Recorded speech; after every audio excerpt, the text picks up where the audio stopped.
ಒಂದು interesting video ಇದೆ, ನೋಡ್ಕೊಂಡು ಬನ್ನಿ, ಆಮೇಲೆ ಮಾತಾಡ್ತೀನಿ. ಕನ್ನಡದ ಮೊದಲ ಶಾಸನ ಯಾವುದು? ಗೊತ್ತಿಲ್ವಾ? ಇದ್ರ ಬಗ್ಗೆ ಎಲ್ಲ ಕೇಳಿ, ಬೇರೆ ಕೇಳಿ. ನೋಡಿ ಅಲ್ಲಿ ಮೇಡಮ್ ಹೇಳ್ತಿದ್ದಾರೆ.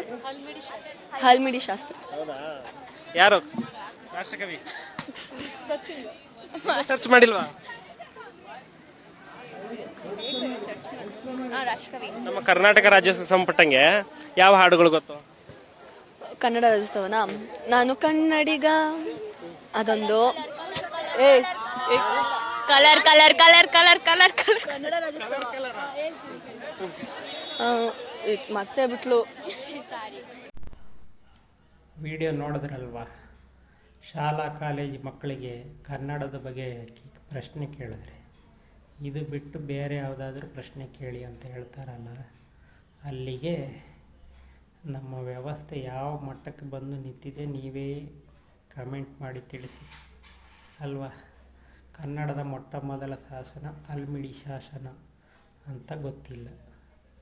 ರಾಷ್ಟ್ರಕವಿ ಕುವೆಂಪು ಅವ್ರ ಹೆಸರೇ ಗೊತ್ತಿಲ್ಲ ಅಂದಮೇಲೆ ಶಾಲಾ ಕಾಲೇಜು ಹೋಗಿ ಪ್ರಯೋಜನ ಏನಾದರೂ ಆಯಿತು ಅಲ್ವಾ? ಎಂಥ ಒಂದು ಅವ್ಯವಸ್ಥೆ. ಇದನ್ನು ಬಿಟ್ಟು ಬೇರೆ ಯಾವುದಾದ್ರೂ ಪ್ರಶ್ನೆ ಕೇಳಿ ಅಂತಾರೆ. ಅಂದರೆ ಬಿಗ್ ಬಾಸ್ ಬಗ್ಗೆನೋ ಸಿನಿಮಾ ಬಗ್ಗೆನೋ ಕೇಳಿದ್ರೆ ಹೇಳ್ತಾರೆ, ನಿಮ್ಗೆ ಯಾವ ಫಿಲಮ್ ಇಷ್ಟ, ಯಾವ ಹೀರೋ ಇಷ್ಟ, ಯಾವ ಹೀರೋಯಿನ್ ಇಷ್ಟ, ಯಾವ ಸಾಂಗ್ ಇಷ್ಟ,